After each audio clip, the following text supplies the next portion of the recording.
স্বাগত সবাইকে। শুরু করছি ডিবিসি নিউজের নিয়মিত আয়োজন মিনিস্টার গুগল টিভির সৌজন্যে মানচিত্র। সাথে আছি ইশরাত জাহান। প্রতিদিন বিকেল 4:30টায় এই আয়োজন নিয়ে আমরা থাকি আপনাদের সাথে। চেষ্টা করি সারা দেশের নানা সংকট সম্ভাবনার কথা জানাবার। কথা বলি আঞ্চলিক থেকে জাতীয় পর্যায়ে সংশ্লিষ্ট কর্তৃপক্ষের সাথে। তুলে ধরি মানুষের দুঃখ দুর্দশা, আশা নিরাশার কথা। রংপুর মেডিকেল কলেজ হাসপাতাল দেশের উত্তরাঞ্চলের মানুষের কাছে অন্যতম গুরুত্বপূর্ণ ও নির্ভরশীল চিকিৎসা সেবার প্রতিষ্ঠান। কিন্তু অনিয়ম, দুর্নীতি, অবহেলা ও অব্যবস্থাপনার কারণে প্রতিষ্ঠানটি কাঙ্ক্ষিত চিকিৎসা সেবা দিতে ব্যর্থ হচ্ছে। দিন দিন চিকিৎসা সেবার মান বৃদ্ধির পরিবর্তে বিপরীতমুখী যাত্রা দেখছে সাধারণ মানুষ। রংপুর মেডিকেল কলেজ হাসপাতালে অনেক রোগেরই পরীক্ষা করার মতো আধুনিক যন্ত্রপাতি নেই। ফলে এই হাসপাতালে রোগী ভর্তি হলেও প্রায় সব ধরনের পরীক্ষা নিরীক্ষা চড়া মূল্যে বেসরকারি হাসপাতাল ও ডায়াগনস্টিক সেন্টারে করতে হয় বলে অভিযোগ করেছেন রোগীরা। কর্তব্যরত চিকিৎসকদের অনেকেই সরকারি হাসপাতালের চেয়ে প্রাইভেট প্র্যাকটিসে বেশি মনোযোগী বলেও অভিযোগ আছে। বাধ্য হয়ে সাধারণ মানুষ সামর্থ্য না থাকার পরও জীবন রক্ষার তাগিদে প্রাইভেট চেম্বারে এবং বেসরকারি হাসপাতালে ছুটছেন। সারা দেশের সরকারি হাসপাতালগুলোর মোটামুটি চিত্র একই রকম। এসব নিয়ে আমাদের আজকের আলোচনা মানচিত্রই বিষয় সরকারি হাসপাতালে চিকিৎসা ব্যবস্থার কি অবস্থা। আলোচনা আমাদের সাথে রংপুর থেকে যুক্ত হয়েছেন রংপুর মেডিকেল কলেজের পরিচালক ব্রিগেডিয়ার জেনারেল আশিকুর রহমান এবং খুলনা থেকে যুক্ত হয়েছেন বাংলাদেশ মানবাধিকার বাস্তবায়ন সংস্থার খুলনার বিভাগীয় সমন্বয়ক অ্যাডভোকেট মমিনুল ইসলাম।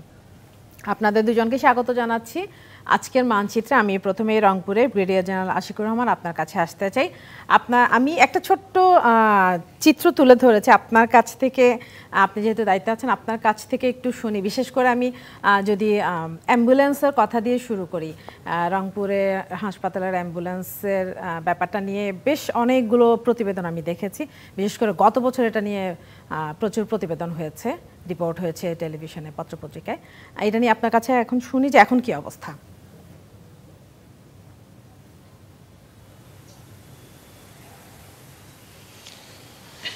ধন্যবাদ। রংপুর মেডিকেল কলেজ হসপিটালে যেসব অ্যাম্বুলেন্স আছে সেগুলো সবগুলো আসলে সচল নাই। তবে আসার কথা যে এই মুহূর্তে 2টি অ্যাম্বুলেন্স নিরবিচ্ছিন্নভাবে সার্ভিস দিয়ে যাচ্ছে। আর এছাড়াও একটি বিশেষায়িত অ্যাম্বুলেন্স আছে যেটি বেসিক লাইফ সাপোর্ট অ্যাম্বুলেন্স, সেটিও কিন্তু কর্মঠ আছে বা অ্যাক্টিভ আছে। তো যে 2টি অ্যাম্বুলেন্সের কথা বললাম সেই 2টি অ্যাম্বুলেন্স দিয়ে মোটামুটিভাবে সারাদিনই পেশেন্টগুলোকে কিন্তু বর্তমানে আমাদের যে সার্ভিস দেওয়া প্রয়োজন সেটা দেওয়া হচ্ছে এবং আমি চেষ্টা করছি আরেকটি অ্যাম্বুলেন্স যাতে সচল করা যায়। জি, ধন্যবাদ ব্রিগেডিয়ার জেনারেল আশিকুর রহমান। আমি একটু খুলনায় যেতে চাই। অ্যাডভোকেট মমিনুল ইসলাম, আমি তো একদম শুরুতে রংপুর হাসপাতালের একটা চিত্র তুলে ধরেছি। কম বেশি সব সরকারি হাসপাতালের একই চিত্র। আমরা যে পরিমাণ রিপোর্ট পাই এবং যে প্রতিবেদন আমরা করি, খুলনার অবস্থা একটু আপনার কাছ থেকে শুনতে চাই যে খুলনা মেডিকেলের কি অবস্থা, খুলনায় সরকারি যেসব হাসপাতাল আছে বা কমিউনিটি হাসপাতালগুলো আছে সেগুলোর কি অবস্থা।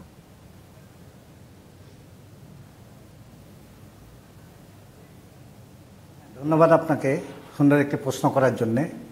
আসলে হসপিটালে, সরকারি হসপিটালের অবস্থা শুধু খুলনা না, রংপুর না, সারা বাংলাদেশের অবস্থান প্রায় একই রকম। দেখেন এইসব জায়গায় কিন্তু গরিব রোগীরাই মূলত চিকিৎসা সেবা করে এবং যারা বিত্তশালী তারা প্রাইভেট হসপিটালে চলে যায়। কিন্তু সরকারি হসপিটালে সবথেকে বড় প্রবলেমটা হচ্ছে যে রোগীরা তাদের অধিকার সম্পর্কে জানে না। আমরা জানি যে 1948 সালের 10ই ডিসেম্বর মানবাধিকার ঘোষণাপত্রের 30টা অনুচ্ছেদের মধ্যে মানুষের চিকিৎসা সেবার ব্যাপারটা নিশ্চিত করা হয়েছে এবং তার অধিকার ভোগের কথা বলা হয়েছে এবং রাষ্ট্রকে এই অধিকার ভোগের ব্যাপারে, চিকিৎসা সেবা অধিকার ভোগের ব্যাপারে রাষ্ট্রকে দায়িত্ব গ্রহণের কথা বলা হয়েছে। একইভাবে যদি আমরা আমাদের মহান সংবিধানের দিকে তাকাই, সংবিধানের 3য় অধ্যায়ে মানুষের মৌলিক অধিকারের মধ্যে কিন্তু চিকিৎসা সেবার কথা বলা হয়েছে এবং রাষ্ট্র এটা প্রতিপালন করবে। এটা হচ্ছে সুস্পষ্টভাবে উল্লেখ করা আছে আমাদের সংবিধানে। অথচ আপনি দেখেন যে সরকারি হসপিটালে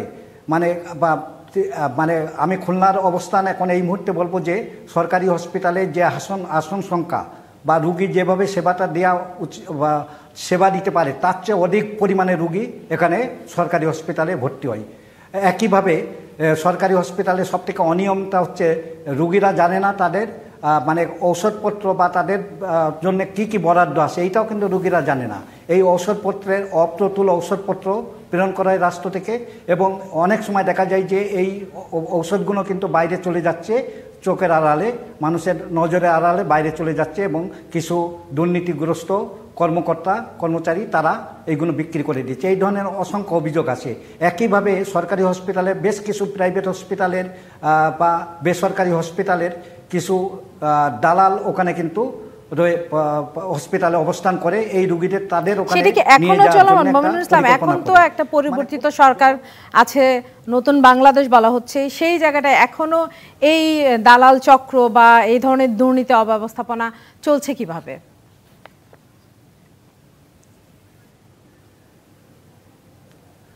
না, মানে মূল ব্যাপারটা হচ্ছে কি, একটা পরিবর্তন আসছে ঠিকই, কিন্তু মানুষের পরিবর্তনটা হয়ে গেছে।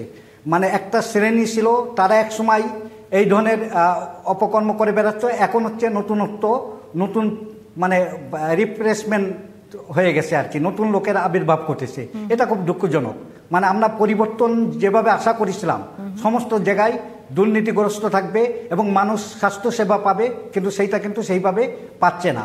আপনি দেখেন যে মানে ডাক্তাররা তারা হচ্ছে নির্দিষ্ট ডায়াগনস্টিক সেন্টারের নাম উল্লেখ করে ওখান থেকে পরীক্ষা করে আসছেন। কেন? হসপিটালে তো যন্ত্রপাতি, অসংখ্য যন্ত্রপাতি দেওয়া আছে, কিন্তু আধুনিক যন্ত্রপাতি নাই, অজ্ঞাত যন্ত্রপাতি, এবং ইচ্ছাকৃতভাবে এইগুলো করা হয় বলে আমার মনে হয়।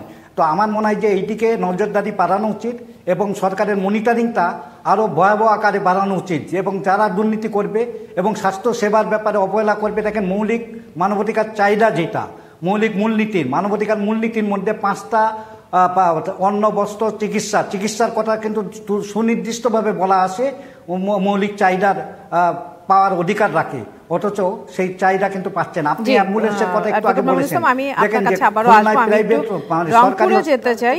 ব্রিগেডিয়ার জেনারেল আশিকুর রহমান, আপনার কাছে একটা ব্যাপারে জানতে চাই যে রংপুরের মানবাধিকার বাস্তবায়ন সংস্থার বিভাগীয় সমন্বয়ক বলছিলেন যে একটা সিন্ডিকেটের কথা।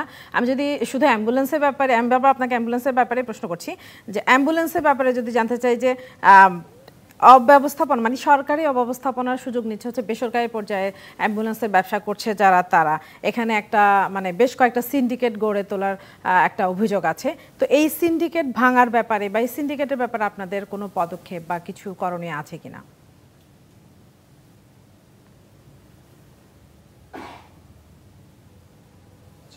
ধন্যবাদ। আমি এখানে দায়িত্ব গ্রহণের সময় তখন থেকে আমি শুনেছি যে একটা সিন্ডিকেট কাজ করে যাচ্ছে অ্যাম্বুলেন্স নিয়ে, যেখানে হসপিটালের অ্যাম্বুলেন্সের সংখ্যার কমের সুযোগে বাইরের যে সিন্ডিকেটগুলো আছে সেগুলো অ্যাম্বুলেন্সগুলো সাপোর্ট দিয়ে যাচ্ছে এবং রোগীদের কাছ থেকে জোর করে বা বাধ্য করেই তাদের সেবা নিতে বাধ্য করছে। ইভেন যখন মানুষ মারা যাচ্ছে তখনও তাদের লাশবাহী গাড়িতে করেই এই রোগীদেরকে তাদের এলাকায় নিয়ে যেতে হচ্ছে। এটা অনেকটা বাধ্যবাধকতার মধ্যে তারা নিয়ে গেছে, টানাটানি করছে, মানে খুব অস্বস্তিকর অবস্থা। জি, বর্তমানে আমাদের হ্যাঁ, এটা খুব একটা অস্বস্তিকর অবস্থা আছে এবং অসহায় রোগীদেরকে আসলে তারা এই সুযোগে তারা এই কাজটা করে। তো বর্তমানে আমি পুলিশ প্রশাসনের সহযোগিতায় এবং আমাদের এখানে আনসার বাহিনীর সহযোগিতায় এবং আমাদের যারা প্রশাসন আমরা যারা আছি, আমরা সবাই মিলে আমি এখানকার অ্যাম্বুলেন্সের যারা আছে তাদের সাথে বসেছিলাম প্রথমে আসার পরপরই, যে লোকাল যে অ্যাম্বুলেন্সগুলো, কারণ আমাদের সাপোর্টটা লাগে এই জন্য যে আমাদের হসপিটালে 2টা মাত্র অ্যাম্বুলেন্স বর্তমানে যেটা কার্যক্রম, বা 3টা বলা যেতে পারে। এটা দিয়ে আসলে সব রোগীদের নিয়ে আসা তো সম্ভব না, নিয়ে যাওয়ার ক্ষেত্রেও কঠিন হয়ে যায়। এই বাস্তবতা মেনে নিয়ে ওই বাইরে যে অ্যাম্বুলেন্সগুলো আছে তাদের সার্ভিসগুলো আমাদের নিতে হচ্ছে বা আমাদের রোগীরা নিচ্ছে। কিন্তু এটা আমি এনশিওর করেছি বা করতে চাচ্ছি যে ওই অ্যাম্বুলেন্সগুলো যাতে জোরাজুরি না করে, যেসব রোগীদের নিজস্ব অ্যাম্বুলেন্স আছে তারা যাতে তাদের নিজস্ব অ্যাম্বুলেন্সে করে রোগীদের তাদের নিজ এলাকায় নিয়ে যেতে পারে। আর মৃত ব্যক্তিদের ক্ষেত্রেও সেক্ষেত্রেও একই রকম ব্যবস্থা করেছি যে তাদের ট্রান্সপোর্টেশন যদি থাকে রোগীদের ক্ষেত্রে তাহলে তারা সেটা করে নিয়ে যাবে। এবং আমার মনে হয় এখন আপনি যদি রংপুর মেডিকেল কলেজে কথা বলেন তাহলে অবশ্যই সেটা উন্নতি হয়েছে। এবং যারা অ্যাম্বুলেন্সের ড্রাইভাররা আগে বিভিন্ন ওয়ার্ডগুলোতে ঘোরাফেরা করতো, রোগীদেরকে প্রভাবিত করতো বা জানার চেষ্টা করতো যে কোন রোগীটা যাবে, তখন তাদেরকে সেভাবে কন্ট্যাক্ট করতো। তাদের ভিতরে হসপিটালের ভিতরে ঢোকাটা সেটা আসলে রেস্ট্রিক্টেড করে দেওয়া হয়েছে। তো আমি এটা বলতে পারি যে অ্যাম্বুলেন্সের এই চক্রটা পুরোপুরি নির্মূল না হলেও অনেকখানি সেটা অ্যাক্টিভিটিস কমাতে পেরেছে। জি, ধন্যবাদ আশিকুর রহমান। আমরা একটা বিরতিতে যাব, বিরতি থেকে ফিরে এসে আমরা বাকি আলোচনাটা করতে চাই। মিনিস্টার গুগল টিভির সৌজন্যে মানচিত্রে একটা বিরতি নিচ্ছি, সঙ্গে থাকুন। স্বাগত আরও একবার মিনিস্টার গুগল টিভির সৌজন্যে মানচিত্রে। আজকের আলোচনার বিষয় সরকারি হাসপাতালের চিকিৎসা ব্যবস্থার কি অবস্থা। এ নিয়ে আলোচনায় আমাদের সাথে রংপুর থেকে যুক্ত আছেন রংপুর মেডিকেল কলেজের পরিচালক ব্রিগেডিয়ার জেনারেল আশিকুর রহমান এবং খুলনা থেকে যুক্ত হয়েছেন বাংলাদেশ মানবাধিকার বাস্তবায়ন সংস্থার খুলনার বিভাগীয় সমন্বয়ক অ্যাডভোকেট মমিনুল ইসলাম। আপনাদের দুজনকে আবারও স্বাগত জানাচ্ছি। আমি আবারও শুরুতে রংপুরে যেতে চাই। ব্রিগেডিয়ার জেনারেল আশিকুর রহমান, আপনি তো ডিসেম্বরে দায়িত্ব নিয়েছেন। রংপুর অঞ্চলের মানুষজনের একটা ইচ্ছে ছিল যে সেনাবাহিনী থেকে কেউ একজন যদি রংপুর মেডিকেলের দায়িত্ব নিত, সেই দায়িত্বটা আপনি নিয়েছেন। আপনি দায়িত্ব নেওয়ার পরে কি কি ধরনের পরিবর্তন এসেছে বা কি কি পরিবর্তন আপনি আনতে পেরেছেন?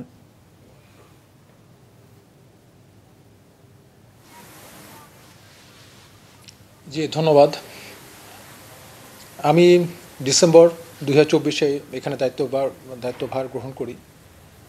তো আপনি জানেন যে রংপুর মেডিকেল কলেজ একটি অত্যন্ত পুরানো মেডিকেল কলেজ। 1968 সালে এটি প্রতিষ্ঠিত হয় এবং 2010 সালে এটি 500 বেড থেকে 1000 বেডে উন্নতি হয়।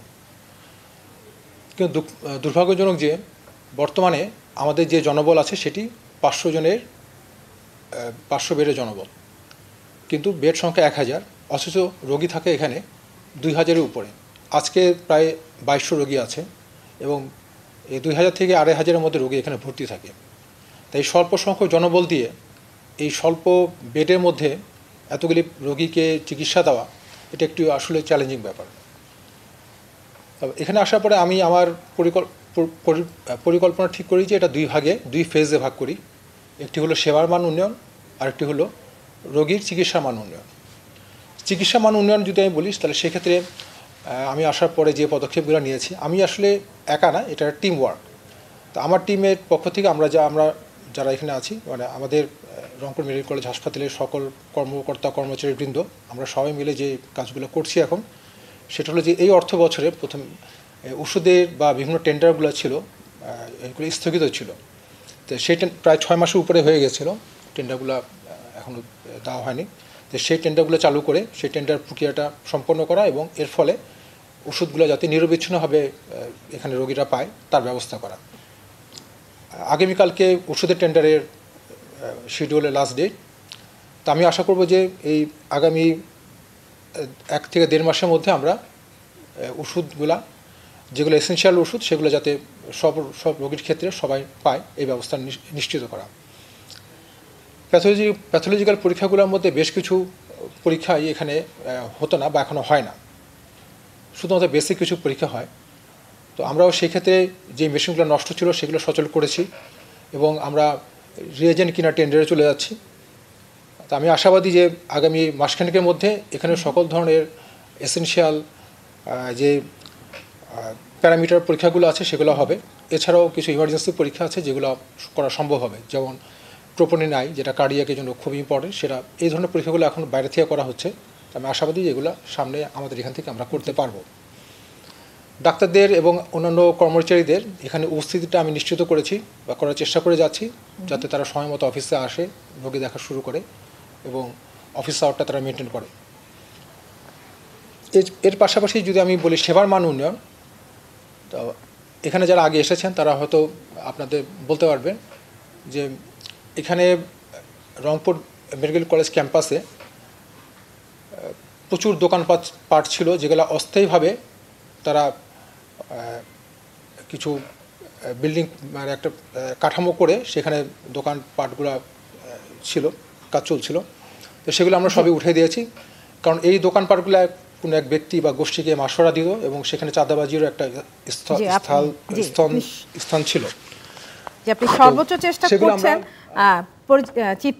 চিত্রটা ছিল সেটা পরিবর্তন করার জন্য অসংখ্য ধন্যবাদ। আমি একটু খুলনায় যেতে চাই, অ্যাডভোকেট মমিনুল ইসলাম, আমি একটু খুলনার ব্যাপারে জানতে চাই। রংপুরে যেরকম চেঞ্জগুলো আসছে, চেষ্টা করা হচ্ছে, খুলনায় এরকম আশাবাদের কোনো কথা আছে কিনা?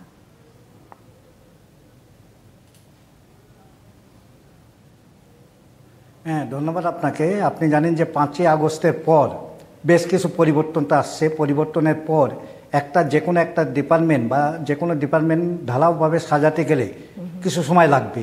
তো চেষ্টা করা হচ্ছে, আমরা খুলনার যারা নাগরিক আছি এবং হসপিটালের যারা কর্তৃপক্ষ আছে, আমাদের সবার আন্তরিক চেষ্টা চলতেছে যে হসপিটালটাকে মানুষ সেবা যাতে ঠিকমতো পায় সেই ব্যাপারে সক্রিয় ভূমিকা রাখা। শুধু একা রাষ্ট্রের পক্ষে একা সম্ভব না, বা ডাক্তারদের পক্ষে একা সম্ভব না, এটা হচ্ছে সম্মিলিতভাবে প্রত্যেকের প্রয়াস থাকতে হবে।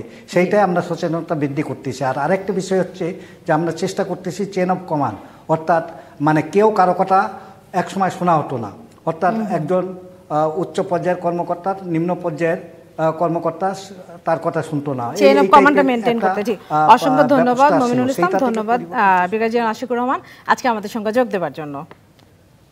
এই ছিল আজকের মিনিস্টার গুগল টিভির সৌজন্যে মানচিত্রে। ফিরবো আগামীকাল একই সময়। ডিবিসির সঙ্গে থাকবো।